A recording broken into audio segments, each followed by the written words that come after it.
Hello folks and welcome back to Medieval Total War. I'm Conostep and this is going to be part 2 of my early campaign where I'm playing as the Egyptians, and if you missed the first episode I did just introduce this campaign, and in this episode I will also just be finishing my introduction. Hopefully I intend on getting through at least the first turn in this episode, so without further ado, I would like to actually talk about my starting situation itself, my actual the people that I have, the faction that I have, the provinces that I have at my disposal. So I think I sort of covered I covered my Sultan in the first episode, I think. So there he is. He's okay, 35 years old, so he's fairly young for a Sultan. He is married, and yeah, I think 4 influence is pretty standard for starting faction leaders, I think. And then just to sort of go over these stats and these categories and what they mean very quickly, hopefully. Piety, I will get back to that one. Actually, let's start at the top. Yeah, influence. Influence has an effect on what the loyalty of your soldiers is going to be to the leader himself. So this isn't really affecting the provincial loyalty of each of the provinces. That's not this. No, influence is affecting this loyalty. So you can see that his 4 influence is, it's okay, but I was looking around at the loyalty of my soldiers, these captains. These are, captains of these units. And yeah, 2 loyalty is not great. 1 loyalty is even worse. And then what else do we have here? 3, 1. That's okay, 6 loyalty. So you can see that there is some work to do, and there are some things that I can do to fix up loyalty that I'll talk about a bit later. So moving on, piety. Do I want to talk about piety? It's complicated. It mostly has to do with the provincial loyalty. That's one of the things that does affect loyalty. Now, it corresponds to the zeal of the province, I believe. I believe that it does, like basically the higher the zeal, the more that piety matters, I think. Now, I was doing some piety testing before I started recording today, and the results are inconclusive, but there are some things that I noticed that are pretty interesting. I don't want to go too much into this, but basically what I found was that good piety mattered no matter what. Even with low zeal, having some piety was still better than no piety. Even with a province with like 27 or 25% zeal or something like that. Now there are some people that I think there's some thoughts that go into whether or not piety has anything to do with the provincial religion and whether it matches up with the faction religion. The Egyptians are obviously Muslim, so we are 82% Muslim here in Antioch. 6% Jew, 6% Orthodox, and 6% Catholic. So a bit of a mixed bag here, but majority is Muslim, right? Now, this all has an effect on loyalty, but does this actually correspond to the leader or the governor's piety the same way that zeal does? I don't think so, but I still need to test that a bit more, I think. Yeah, there's still a bit more testing that needs to be done. So I think that what can happen is that you can invade another province belonging to another religion, essentially, and that a high piety governor is going to help with a high zeal province no matter what the religion is my understanding. I know that seems a little bit counterintuitive, but that is my understanding of that, and I would, as always, like to hear your thoughts on this. Dread is way more simple. It also has effect on the provincial loyalty, but it just simply scales up. The more dread, the better. That's it. Nice and simple. Command, this is his command ability as a general. Each 2 stars is going to give 1 point of valor for all of the soldiers that it commands. So you might be wondering, well, what about an odd number of stars? Well, for each odd number, each star at all, that's going to be adding valor to units that are closer to the general on the battlefield.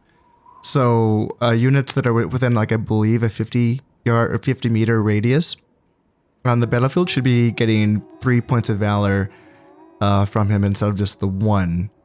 So it's a little bit complicated, and to make things even more complicated, the valor that is given by these command stars does not include the morale boost. So typically, valor is going to give +1 attack, +1 defense, and +2 morale.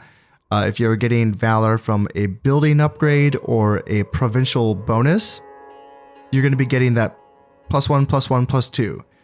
However, when you're getting valor from a general's command stars, you're just getting the +1 attack and the +1 defense. And that is a bit confusing, I know, but there are generals that give their own morale bonuses based on the virtues that they have. I have an example down here.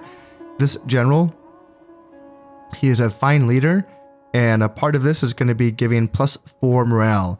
Now, it doesn't say specifically here that this is +4 morale for all of the men under his leadership, so it's a bit confusing, but I'm pretty sure that that's +4 morale for everyone that he's leading, not just his own unit. I'm almost positive on that, but then that +2 loyalty is just for him. They could have worded this a bit better. They really could have. They could have explained these things a bit more. But yeah, Fine Leader is... I think that Fine Leader is actually a unique trait to specific historical generals. I believe El-Afdal Shahinshah is an historical general, but I don't know anything about him. But the fact that he is 6 stars and he's already looking pretty amazing. I mean, Jesus, his stats are better than my leader's stats. So he's going to be my best general for quite a while, I believe. But yeah, so that's the morale. So I think that, as I said before, the command star valor boost is only giving the defense and attack boosts, which is still important. I will say though, however, that again, I actually looked at this recently as well because I wanted to see if I could actually see the numbers myself in battle, and you can pull up the unit stats in battle, but none of the valor boosts for the general's command stars are being showed in the units on that screen that I can show you when I get into a battle. So that was confusing. That was very, very confusing that none of those boosts were being shown, but that's my understanding, is that, the command stars do give this valor boost. Anyway, so moving on. Acumen, like Dread, is also very simple. It just boosts the economy of the regions that they are being governed by. So it simply just means that you're making more money from each province. The more acumen, the better. So how does this work then? So for the faction leader, his stats apply to all of the provinces under his control. The Piety, Dread, and Acumen. These are all basically the governor stats. Command has no effect on governor stuff. But Piety, Dread, and Acumen are going to have, for him, a small effect spread out to all of the provinces. However, you can see here that these are titles. These titles are going to grant a governorship to one of your captains so that they can be a governor of each of these provinces. And that way, their stats, each of their individual stats, their piety, their dread, their acumen, is going to have a bigger boost to just that one localized province that they are themselves a governor of. So for the faction leader, a small benefit or boost or effect spread out over the course of all of the provinces, and the governors themselves, bigger boost localized to that one province. Typically what I'm looking for a governor is 4 acumen base. That's kind of what I'm looking for. So like 3 acumen is solid. It's not bad. But I do prefer 4 acumen. And I typically will hold out until I can find that 4 acumen governor. It's one of the reasons, yeah, we have 1 here. And we have 2 here. That's good. So yeah, we have a couple. And yeah, we have a 3rd one. So we already have 3 4 acumen captains that can be made into governors. And I can look at my 3 provinces that are making the most money, and I can assign them the governorship of those provinces. Now, you might think I should be looking at these other stats, right? dread, piety, loyalty. The thing with the loyalty is that, yeah, it's a little bit scary, but I think that for a civil war to happen, there needs to be someone to lead that civil war. And I don't think it does have to be a family member, but I think that there are other considerations that have to be. Gosh, I read an article about, or not an article, but I read it felt like an article. It was a very long post in a forum that was describing all of the considerations that have to go into play to decide whether or not someone is applicable to be a civil war leader. And it's quite a bit to kind of dig into. I would like to kind of dig that up and read that again. But I don't think that it's worth worrying about this early in the campaign. I might get a message saying, oh no, I have low loyalty governor, or not even governors, but just, generals in general. And I don't know if that's going to cause like a, turn 2 civil war, but I could be wrong. So let's keep our fingers crossed. So yeah, 1 loyalty is that's not super great, but these titles also do grant loyalty. Now this is a different type of title. This is the office of Qadi al-Quda. And I'm getting this from this royal palace. The royal palace is a building that, among other things, will grant this title that allows me to bestow upon one of my generals or captains, should I say. Now, when I say generals or captains, as I said before, each unit is essentially led by a captain. There he is. This is the captain of this unit. He is leading this unit of peasants, and he is a candidate for either governor or general. What's the difference? Well, general, you typically want to have command stars or some sort of nice traits. Better off to have both, right? Command stars can be somewhat rare to come by. You typically need battlefield experience, but you can also get command stars just by spawning with a command star. That might be totally random, or that might be also like kind of factional generated in a way. Like some factions might have better command chances than others. I'm not sure. That's something that I'm still curious about. But yeah, any of these guys essentially can be a candidate for governor. So I can start looking at, let's see, I think Egypt. So Egypt's making 344 base income, 46 base income, 44. That's very bad. Palestine's making 278. That's okay. Tripoli 312. That's decent. And Antioch 310. Also pretty good. Now I believe that in the long term, Antioch is going to be making the most money. I know Tripoli and Egypt are both making more than Antioch, but in the long term, I think that the trade goods, once I get my trade empire up and running, this is going to be making me the most money. So you would think that I should just go ahead and give Antioch not just one of my 4 acumen governors, but perhaps also the office of Qadi al-Quda, just because this also gives 2 acumen as well, right?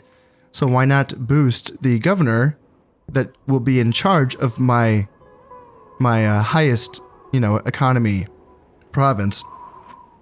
That's probably a good idea. However, as I was talking about in the first episode, I'm probably going to be leaving Antioch a little bit lightly defended in the beginning, just so that I can cover all my bases. I mentioned that I will not be attacking Turkey or the Turks on my in the beginning at all, really.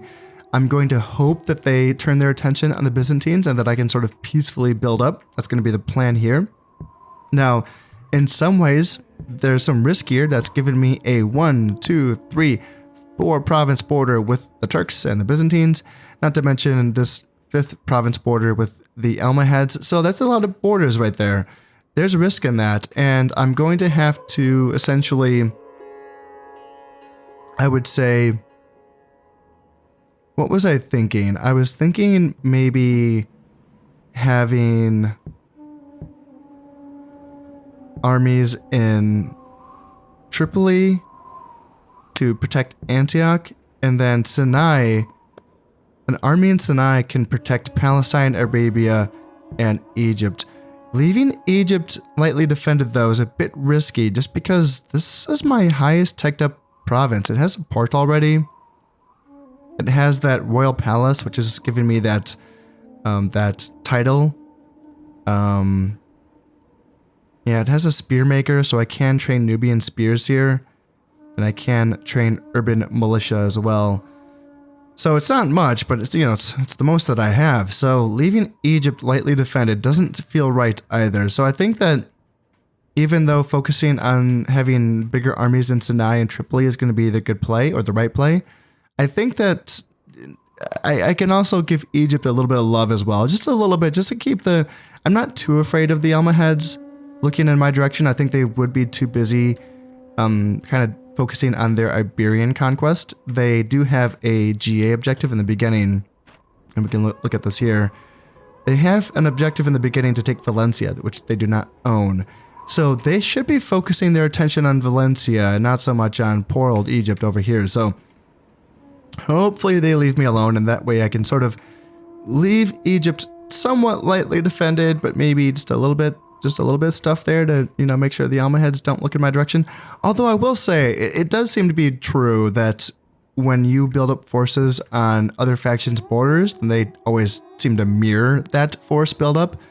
And it's an interesting idea to sort of leave your borders a little bit lightly defended, just to sort of kind of have hopes that the enemy, or not even the enemy, but the other factions, sort of bring their forces elsewhere, right?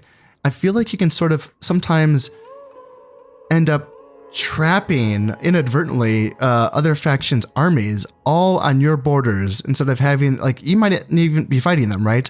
But just because you just have 1 million troops, and I'm talking mostly about myself, right? I can have just so many troops in my own provinces protecting everything that they feel like they have to match that, and then they end up losing the war against their neighbor that they're actually fighting, like the Byzantines, for instance. And I think that it's going to be a good idea for me when I do have, you know, the income for it. Go light. You know, say I can have a stack in Arabia, Palestine, Tripoli, and Antioch. But maybe just that one stack. You know, maybe Antioch can have a few more, but in these 3 provinces at least, go a little bit lighter, and maybe the Turks can perhaps loosen it up a little bit and maybe send some forces in a direction that I would prefer, right? So that's also the idea here with Egypt, is that, you know, maybe not go too crazy, just have a little something here to defend it, and that way the Almohads can feel like they are in not so much trouble against me, and they can, you know, send some more forces against the Spanish and the Aragonese. So, all right. In any case, I think that as far as my first moves go, yes, I still have to, you know, assign the governorships. So here's one of my 4 acumen guys, and then my other 2 are here, I believe. You are one of them, and then you are the other one, and then you are not. Nope, you get down here. All right. So what do I want to look at? So Egypt's probably... Your bad loyalty, 1 dread... 3 loyalty, 3 piety, 0 dread, and 4 loyalty, 1 piety. And then what benefits are these going to give? So not that, I want to look at the governorship of Egypt. So 2 loyalty is going to be good for someone with really bad loyalty, like him. Getting him up to 3 loyalty is going to feel better. And then what about Tripoli? This is going to give 1 loyalty, 1 acumen, and 1 piety. That's not a bad governorship. Acumen and piety is pretty good. And then here in Antioch is just going to give loyalty and piety. Okay. So you have 1 loyalty, 3 loyalty, 4 loyalty. Well, I think I do want to make Abu Hatim el Mutawakil. I almost got there. Yes, I think I want to make you the governor of Egypt. So let's take a peek at this. Loyalty 136, zeal 128. So 0 piety, 1 dread, and 136, 28. And I want to see if this goes down. 130. I think. Yeah, this might go down a little bit just because he has zero piety based on, again, just on my testing before I started recording. But I wasn't testing like with these exact conditions. Yeah, it went down by 1 point. That's interesting, isn't it? Because you would think with the 1 pointed dread, at least it would go up a little bit, but no. Not having any piety at all seemed to lower it just because you might think it looks like 28 zeal. That's very, very low, right? Well, I guess that's not zero zeal. Yeah, that's interesting. It's worth keeping in mind, I suppose. But yes, income went up by quite a bit just by giving him the governorship of that. And 3 loyalties, it's okay now. Like, I don't think he's going to, be a rebel anymore. And is he going to be, if I put these guys together, yeah, he is going to be like the quote-unquote general of this stack. And what that means is that he is going to be the guy gaining traits. It's only the people that are the head of the stack, whether they are starred general or not. If they are the head of the stack, they are going to be gaining those vices and virtues. So like, for instance, in this stack, that peasant with the star, doesn't matter that he's a 0-star general. He is the quote-unquote general of this stack, and he's going to be the only one gaining vices and virtues over the course of this campaign, as long as he remains the, captain or general of this stack. All right, so he is in charge now. That's fine. You can go back. You can hang out there. Now, you typically do want to keep at least a 100-man unit of peasants as a garrison in every single province. They did something interesting in medieval. They brought in bandit rebellions, which is something that Shogun did not have. In Shogun, you could have your provincial loyalty be good everywhere, and basically I just kept a shinobi in every single province to make sure the loyalty stayed high. And you didn't have to keep Ashigaru as a garrison in every single province. You didn't need the troops there. You could just have troops on the front lines fighting. Here, that's not the case. Now, it's been a while since I have seen this message, because I haven't let this happen in a while.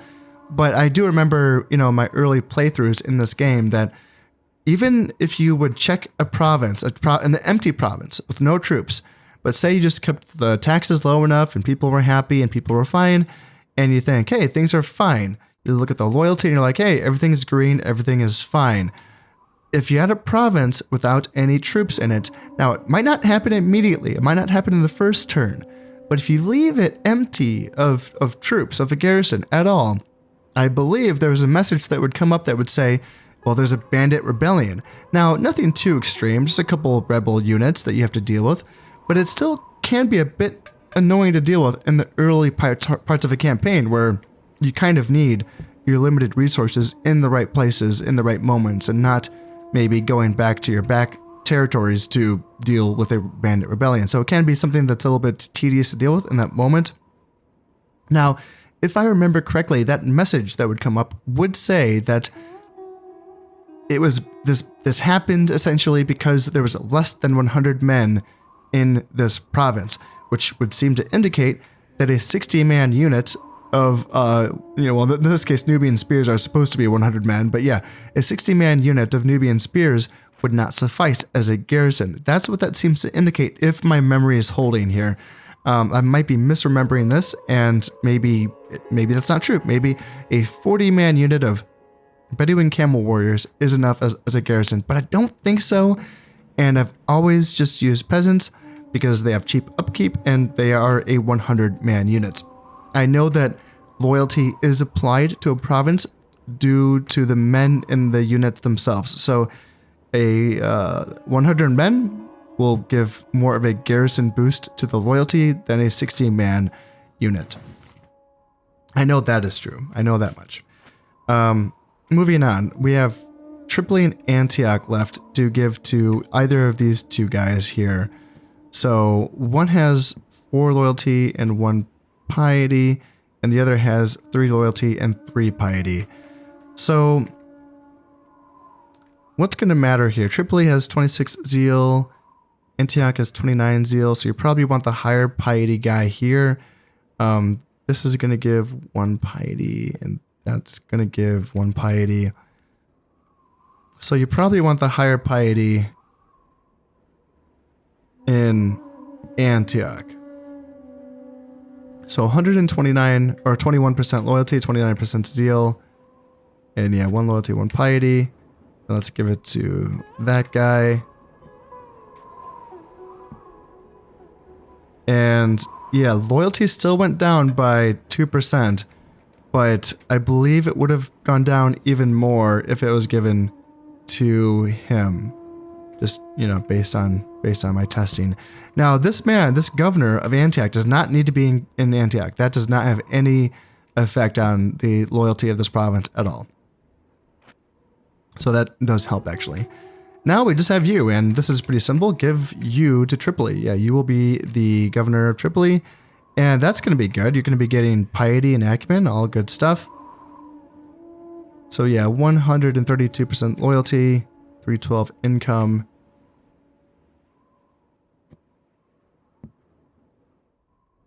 And yeah, that went down by 3%, but you know, 129 is still fine, and making 468.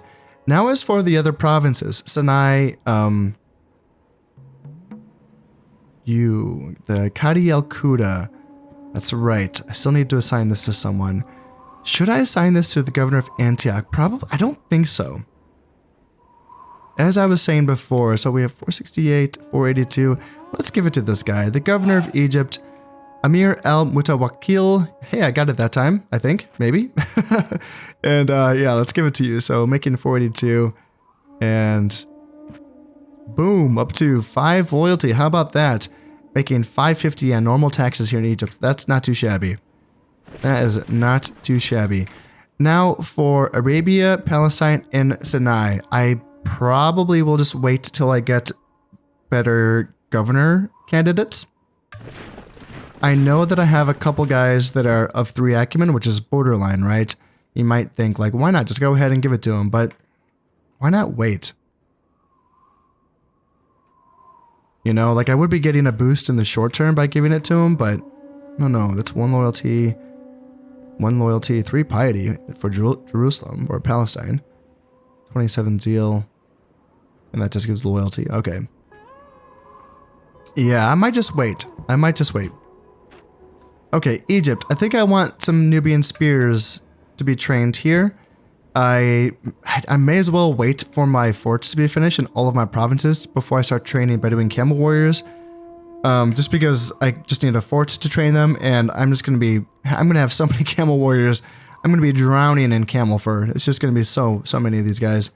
So yeah, I may as well get these Nubian spears pumping out from Egypt. And I have my forts being built in Arabia, Palestine, Tripoli, and Antioch. That's going to take 4 turns apiece, so hopefully nothing bad happens. And then I can build something in Sinai and Egypt. What do I want in Sinai and Egypt? I probably just... Border watchtower. Getting a fort just so that I can start, you know, get going on that is good. Now let's get a watchtower. Let's kind of spread out the spending, right? This is nice and cheap, and it only takes 1 turn. So let's get that out of the way while these other forts are building, and that kind of helps spread the cost out a little bit. And then Egypt, do I want to do the same thing? I could build a trading post, which will allow me to start making some trade income just off of my my land trade. And I believe that counts with my own provinces as well as other factions' provinces. But it's not a lot of money. Honestly, it's probably not really worth getting the trading post until I have boats in the water. So do I want to get a boyar so that I can start training archers? I know that Sinai does give a +1 valor bonus to Mamluk horse archers, so I will be getting a boyar there eventually anyway. So do I want to prioritize a boyar in Egypt? I mean, farm income might be good.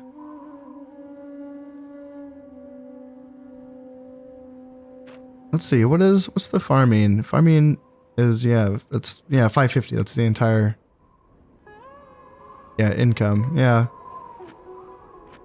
Yeah, farm income would be good, but I think just going watchtower as well. This is just going to boost the loyalty of Egypt and Sinai, getting those watchtowers. And as I said before, also just kind of spreading spreading the costs out a little bit so that's not just all front loaded on the first turn. So let's see if I need to move any of my troops around. I think that I do. My Sultan himself is pretty gosh darn exposed up here in Antioch, and he doesn't have any sons who are of age. So if he dies, that's it, campaign over.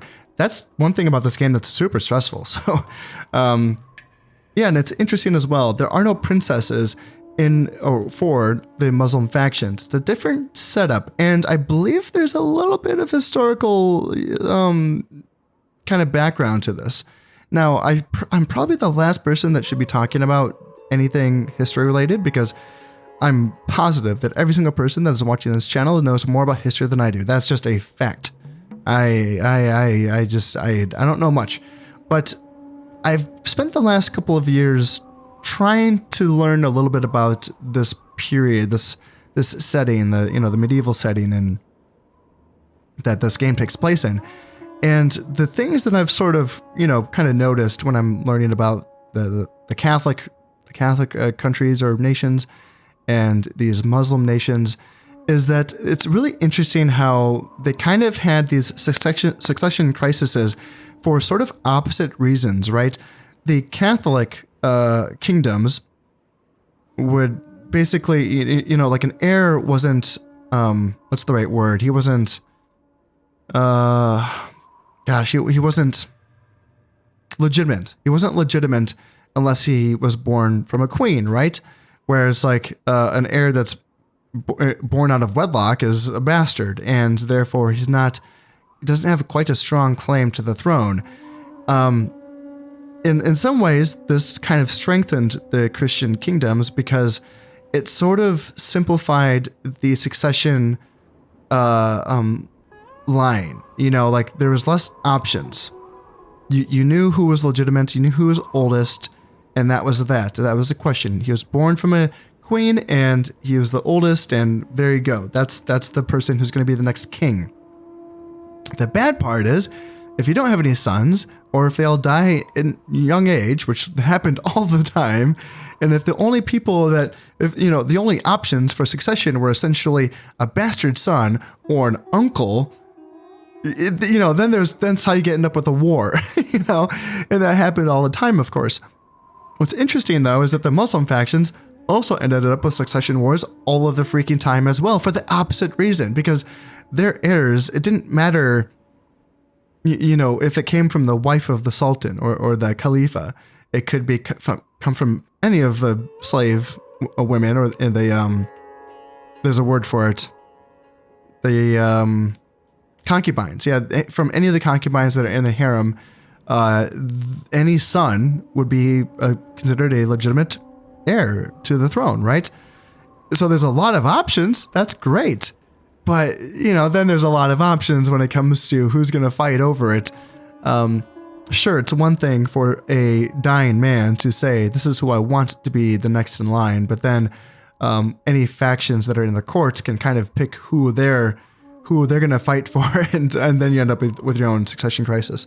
So in game, right, I feel like this is actually kind of represented in a pretty interesting way, because the Catholic factions do have their princesses that you can send about, and they can look for husbands, and you can send your emissaries out talking to other factions' princesses to try to find a wife for your king and or sons, so that by the time the king dies, hopefully the son has already been married for a while, and hopefully they've had a chance to have a child who is maybe even close to being of age by the time that king is, he's become a king, right?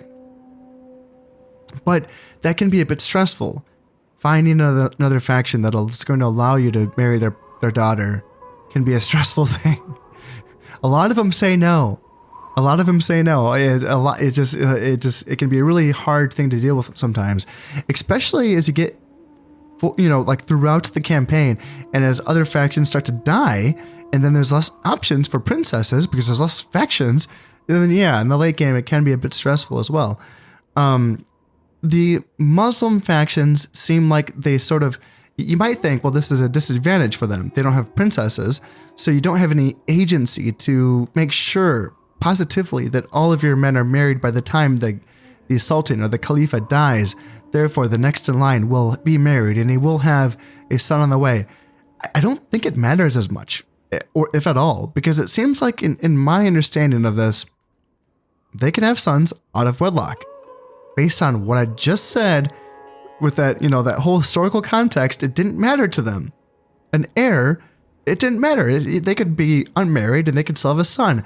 And this has saved me. In my Elmahead campaign, I was sweating bullets because I'm like, oh my God, my king's gonna die. And all of his brothers are old too. So like, I just didn't know. I didn't know what was gonna happen. And it turns out that one of his older brothers that came of age had a son that was like 2 years away before he became of age. And luckily, the guy lived long enough to see his son become of age. And there we go. The campaign was saved. And there was no way for me to know that was going to happen because that guy wasn't married. But he had a son, and that was nice. I don't think this happens with the Catholic factions. I don't think those brothers have children. Because, if they do, they're not in the game because they're not legitimate. They're not legitimate heirs because they're not married. So if you have an unmarried Catholic brother, an uncle, right, and you think he's going to save you, gosh, well, if he's young, maybe, because he has a chance to get married and have kids. But if he's as old as the king, yeah, it's a little bit troublesome. It's a little bit scary. Anyway, that was a long rant. There we go. That's but I think it's worth talking about because it's interesting. I think the overall take from that is that worrying about the line of succession dying out for Muslim factions, I think is not as important. And I sure hope I'm right because it would be nice to play a nice stress-free campaign here in regards to the succession line. With that being said, none of my sons are of age, so let's get my sultan out of Antioch because one of the things that can be done, I don't think the AI would do this, but just to make sure, this is not why I want to lose this campaign. What they could do is they can invade Tripoli from Syria, I think on turn 1, maybe like turn 2 or so, is what you can do when you're playing as the Turks. I tried it as the Byzantines. It didn't work, but I don't know, other people said that you can trap the Egyptian Sultan as the Byzantines. But as the Turks, it's a lot easier, I think, to trap the Egyptian Sultan in Antioch. And when he has nowhere to escape, you can invade Antioch, you can capture him, and you can ransom him back to the Egyptians for 10,000 florins. It's very, very good. But that is not going to happen to me. For one thing, I would not have an option to ransom him back. What? Would I? Actually? If my only family member got captured in a battle, I would still have a chance to ransom him back, I believe, right? Before the game just ends? I think. Maybe. But I wouldn't be able to afford him because I only have 4,000 florins. Yeah, so anyway, I'm getting him back to Tripoli so that even if he's attacked in Tripoli, he can still retreat to somewhere else. Palestine, I guess, is my only option. I think I still want to have, yes, see, only 60 men here in Antioch, so I probably want another unit in Antioch just to make sure that it stays safe. So let's put a 100-man unit of peasants in Antioch, and let's just hope that no one attacks us there until at least that fort is finished. Yeah. Should I send the Nubian spearmen as well? Because what I could do is that I could bring some units up to Tripoli from Palestine, and then I could cover down basically from Sinai. That's an option, that is. Since I have 2 camels and an archer, I would basically only be able to send 1 unit of camels to Palestine to keep the 100 men in Sinai. So if I did that, what would that allow me to do here? I could send...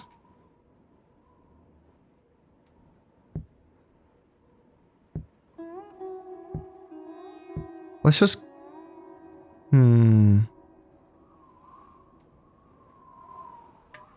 Send a Nubian spear up. Do I want to send another peasant? Yeah, it's a little bit risky, but I think that... Honestly, if I get attacked in the first couple of turns before these forts are built, I'm in a bit of trouble anyway. So, there's only so much I can do here, right? As long as I'm training these units and getting these forts built, I should be fine. So finishing touches, right? Emissary. I can use him to try to get an alliance with one of my neighboring factions, or anyone really. But so what does this do? Alliances are really interesting in this game. I like how they are done as opposed to in Shogun, which really doesn't give you much security in Shogun. You do get an economic benefit in Shogun. You do get an extra 250 koku per year per alliance. But in this game, an alliance basically, there is some insurance that you won't get attacked by the factions that you are allied with. Now, alliances can still be broken, but there's a punishment for that. This is nice. This is a really cool thing. One of the ways that you can lose influence for your leader is by breaking alliances. Now, as I mentioned before, influence is tied into the loyalty of your captains and your generals. That's how you get a freaking civil war. Having a low influence faction leader. It's bad. So the AI typically will follow that and they will say, hey, let's not have a low influence faction leader. It's bad. So that insurance is kind of nice. However, as I mentioned in the first episode, I will be attacking the Turks at some point. At some point, I will be directed to attack them via my glorious achievements. So that can be a little bit tricky. That means that I would have to break an alliance to basically win my points from the GA objectives. Same goes for the Almohads. Eventually, I will be tasked to take Cyrenacia. So should I not even try to get an alliance with either of these two factions? Well, here's the thing. Your options diplomatically are limited in this game. It can be a bit tricky to break an alliance without declaring war with someone, but there are ways to do this. And the way that you do this is if the faction that you want to attack, that you are allied with, is at war with someone else, then get an alliance with that other faction. In this case, it would be the Byzantines. If the Turks and the Byzantines are at war, what I can do is send my emissary to get an alliance with the Byzantines. And then I will be asked to pick between my two allies. I can't remain allied to them both because they are at war. I have to pick one. And in that way, I can end my alliance with the Turks by choosing to side with the Byzantines. And that way, I can start taking these territories when I am directed to, without having to lose influence in, all that bad stuff. I think I like that idea because if I'm going to be playing this slow build-up strategy of basically having a 4-province border with the Turks, I think I would like a little bit of insurance from them that they would not attack me. And I would like to give them a little bit of insurance as well that they should be attacking the Byzantines. I would like them to not have to worry too much about me either. So I think that's what I'm going to do is I'm going to send my emissary in that direction to start talking to the Turks. That's that. And final touches on this turn. Let's just toy around with the taxes a little bit. Now, typically, what happens is that if for instance, you are invading territories, and let's say you eliminate a faction. Now, there's always a chance that that eliminated faction could reemerge. It's a really terrifying thing. It's very cool when it happens in other factions' territories that are not your own, but when it happens in your own territories that you've just conquered, oh, it's terrifying because reemergence armies are huge and they are good and they are scary. So you do not want them to happen. The way to avoid a reemergence of a faction that you just eliminated is to keep your loyalty above 120%. However, at this stage of the campaign, you probably don't need to do that.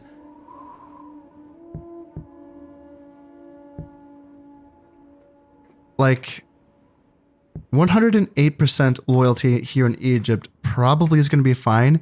And that is going to be boosted by this watchtower that I'm also building here. That's going to boost it by, I think, 10% loyalty, I believe.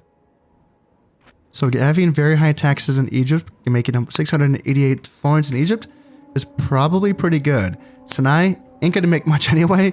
170% loyalty on normal taxes. That's because it moved some soldiers out of Sinai as well. So what can we get here? High taxes? Yeah, why not? That should still be fine, right? Arabia, same deal, I suppose. Do I even want to mess with that borderline? Borderline's a little bit scary. Technically, this means there is still a 0% chance of rebellion, but it's just too borderline. So anything could happen, right? Sometimes what can happen is like a natural disaster, like a flood. I don't know if floods are, I'm looking at Arabia, I'm thinking, will a flood happen in Arabia? I don't know. I don't know if like floods are geographical kind of things. What am I trying? What I'm saying? Not geographical. Yeah, like, you know, based on where the location is what I'm trying to say. I don't know. Because I know there's like floods and there's famines. I can't remember. I think there's earthquakes as well. I might be getting this mixed up with Shogun a little bit, but earthquakes, there are some natural disasters that do lower the loyalty of provinces, and this can, of course, happen randomly, and that's why borderline isn't that good. So I'm going to stay away from that. Let's do very high here in Palestine. Tripoli can do only high, okay, and then Antioch can do very high. That looks good. So I would be making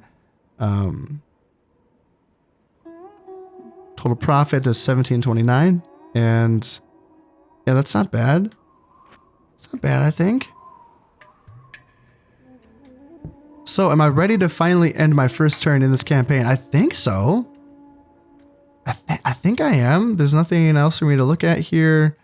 Alliances, yep. Subterfuge, heirs, glorious achievements. I've already talked about everything over and over and over again. Let's finally drop a save. I drop a save before the end of every turn just because the stability of this game is a little bit wonky, so I just do that out of habit, and yeah, I recommend it for you as well if you are playing this game. So let's finally earn that first turn. Let's go. Disloyal generals, yeah, that's what I talked about.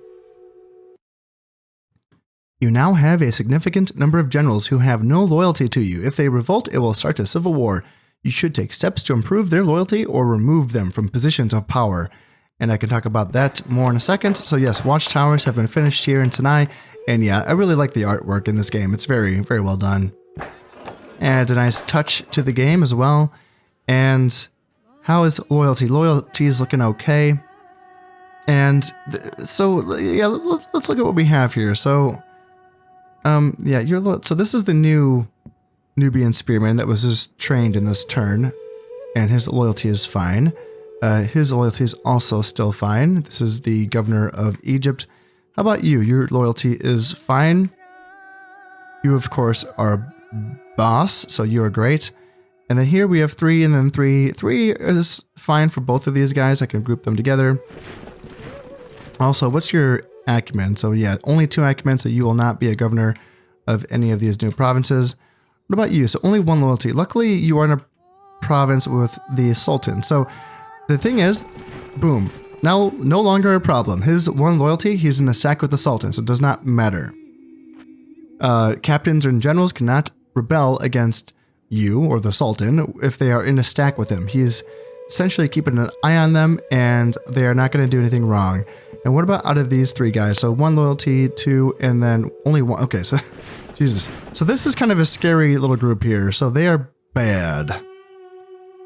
Yeah, having 2 loyalty and then 1 and then 1. Yeah. Okay, so I need to kind of fix that. The way to fix that is to put someone with better loyalty that can essentially command Antioch. Yeah, how do I want to do this? How about you? So you guys are all...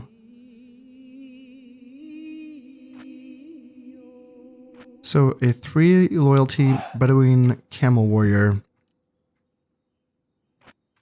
The issue is knowing whether or not they are actually going to take up and like be the... It's hard to know who's going to be the leader of the stack, right? Because you would think, why would a peasant have superiority over Nubian spears? These are actual fighting units. This is a fighting class of soldier, and this is a peasant. So it's weird that he is the commander. Maybe it's just because he has better loyalty? I don't know. It's a weird thing. So should I send maybe... See, I'm tempted to send him just because he has better loyalty. Like way better loyalty and some more stats as well.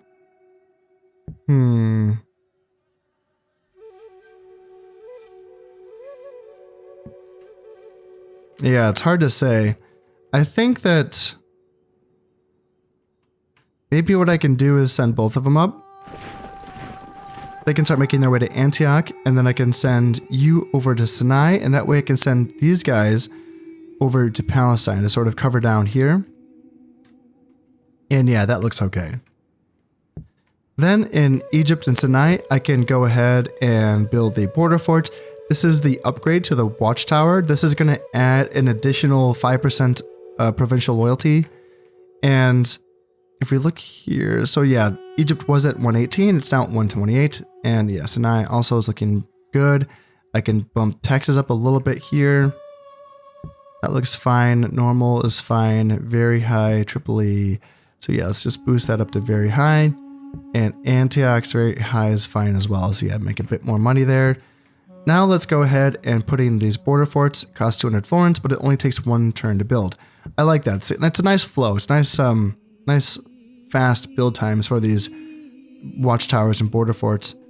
In addition to boosting the population loyalty of the provinces, the watchtowers will allow you to spy on neighboring provinces. So now I can see that Cyrenaica has a Berber camel and then a desert archer. And then Sinai only borders my own provinces, so it doesn't allow me to spy on anything. But then the border forts, what that is going to allow me to do is catch enemy agents that are trying to enter my territory. Not emissaries. Emissaries can go wherever they want. Yeah, they're free to go wherever they want. Same with like religious agents as well. The bishops and priests and the imams and the alims, they can go wherever they want. But ninjas and or not ninjas, but assassins and spies, they are sort of like these covert units that are clandestine, and they can kind of sneak around, but they are caught by enemy counterintelligence or any factional counterintelligence. And one of the things that can catch those units is a border fort. So just having those in every province is pretty strong, just because it, just catch enemy agents. So these provinces will continue to build that fort up. And then I think I want to just keep pumping out Nubian spears in Egypt, honestly. Yeah. The urban bloodshed, I talked about this in the first episode. There's no point, I don't think, just because it's anti-armor, but the only reason for that anti-armor in this early part of the campaign is to beat enemy bodyguard units. And I think the Bedouin Camel Warriors is going to do an even better job, in fact. Support costs of 40, support costs of 30. So the support cost is less with the urban militia. So there is that to consider. Bedouin Camel Warriors is cheaper to train just because of my discount to this unit. Not by much, but it's still something. Yeah, I think I'll go camels. But for now, I want spears. Even though their upkeep is a bit more at 37, it's nice to have 100 man units of spearmen. And I will, when I get a chance, I will retrain these other haggard 60 man units, which I hate so much. It's really like eating my OCD alive. I hate it. So hopefully no one starts a civil war up here in Antioch. That's kind of my main fear right now. And yeah, there's nothing else for me to do. I already toyed around with the tax rates. That's all looking good. My emissary has been moved again.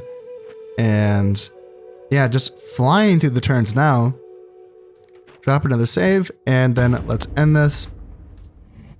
And again, as we go along into this campaign, I'm not going to be talking this much about every single turn. I just want to talk about a lot of these things in the beginning so I can sort of make sure that you are entering this campaign with as much of an understanding of how these things work as I can communicate to you. So border forts have been finished here in Egypt and Sinai. We have ourselves a Sicilian emissary hanging out. I wonder what he wants. Does he want to come down here and ask for an alliance? I guess we will see. He can work his way up to my sultan here in Tripoli and hang out.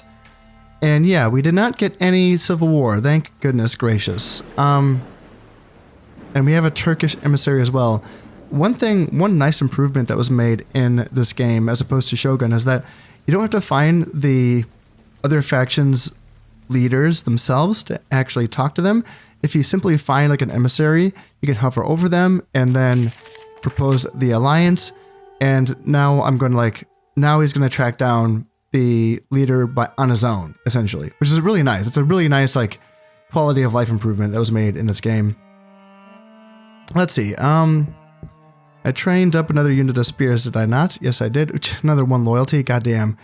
And then, yeah, 1 acumen as well. So another guy that's not going to be a governor anytime soon. Yeah, 1 loyalty. It's bad. It's bad. Yeah, I can't put every soldier in a stack with my Sultan. But as I did mention, I do plan on basically just having 2 stacks, right? 1 in Sinai, 1 in Tripoli. And I do have 2 good generals. I mean, 1 plus my Sultan. So I guess that works out. But I'm going to need some people to hang out here in Egypt and behave themselves at some point. So now I still have 2 turns left to my forts here in all of these provinces. So what do I want now in Sinai? Is it time for a fort now? I think it is. Time to get a fort there, and Egypt can probably get the improved farmland. 600 florins is pretty expensive, but it only takes 2 turns to build that. And I believe it's going to be giving me 820 income. So that's not an additional 820. That'd be insane. But it's 820 in addition to that, which is still a good boost, right? So that's probably going to be the way to go. Inns allow me to train mercenaries, which are definitely useful. They're very, very fun to use in this game. I think they're awesome. But probably go just with the improved farmland, I think, is going to be the move.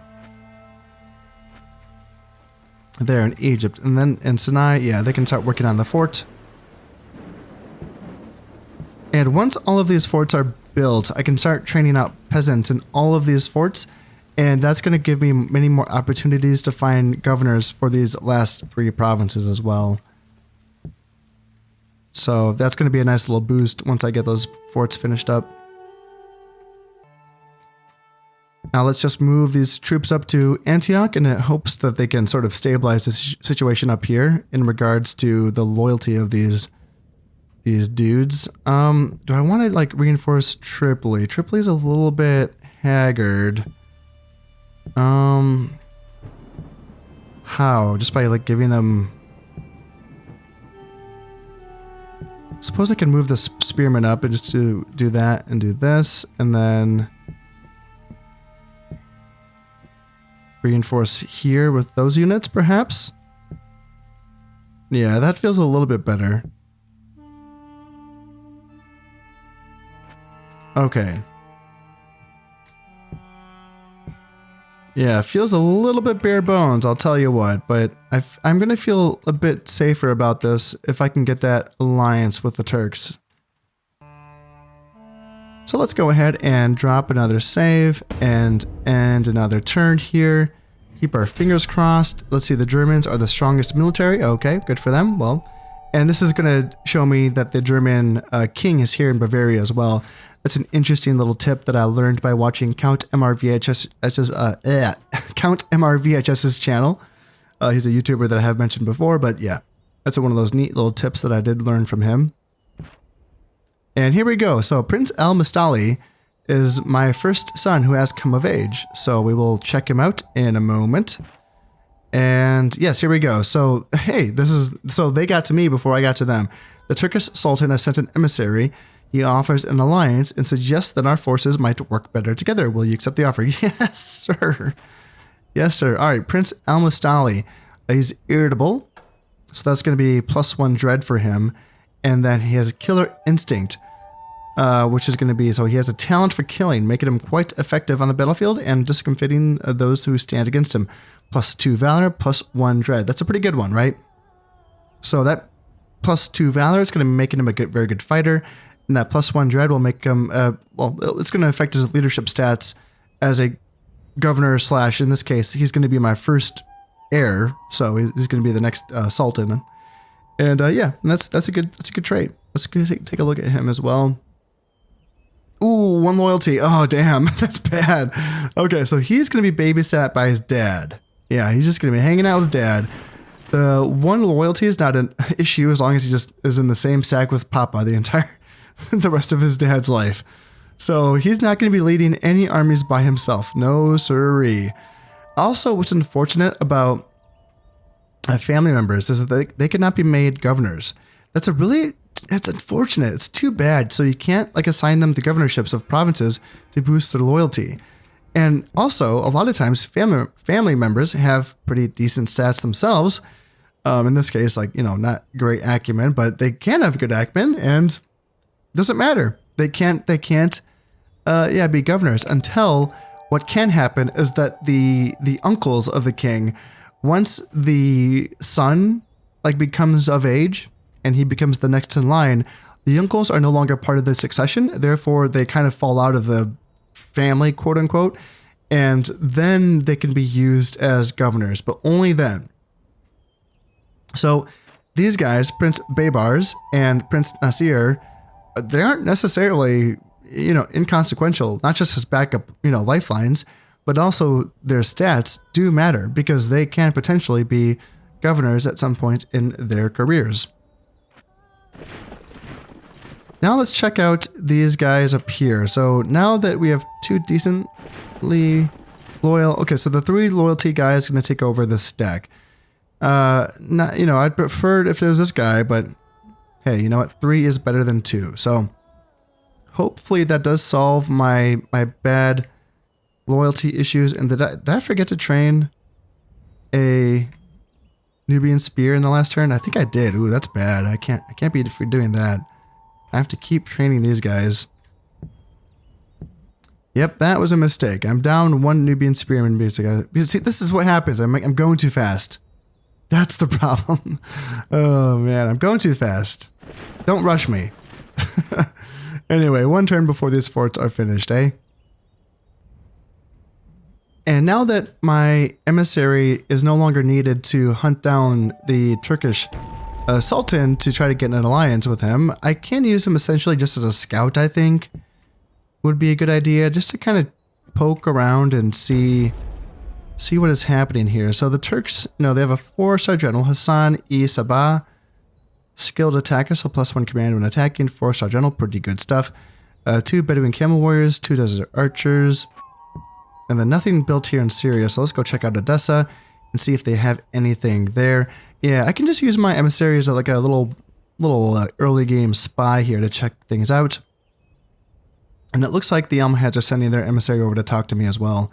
So I will have to decide whether or not I want to be allies with them. I don't know. I don't know if I want that. Maybe I should. Just again for that security is nice, but I know I will be attacking Cyrenaica at some point. So it's a little bit sketchy. The good news though, as I said, these forts are about to be finished, and that means that I'm essentially in the clear now. Even if I do get attacked in this turn, these forts are going to be, they're going to count as being finished during this end turn. Therefore, I will have a place to retreat into if I'm attacked in any of these provinces. Now, I got that alliance, so the Turks really should not attack me. But looking at you, Byzantines, don't even think about it. Don't even think about it. And then, yes, I probably would get the alliance with the Almohads just to be safe. Yeah, I'll consider it. So let's go ahead and let's just play one more turn to essentially, yeah, just see those forts getting finished. Here we go, fort finished in Tripoli, Palestine, Egypt. We have that improved farmland, really a pretty photo there. Yeah, cool picture. And then a fort finished in Arabia. Really not much, just kind of like a circle of wood, like a wood fence, and then a tall little tower thingy in the middle. Yeah, not a whole lot to it. Not a whole lot to it, but there we go. This is our defensive line of fortifications. Oh, and here we go. Syria was thinking the same thing. They just got their fort going in Syria as well here for the Turks. But now we can finally start to build stuff here in these provinces. That has opened up my options here. I can start building watchtowers to boost the loyalty of Arabia, for instance, and get my taxes up a little bit.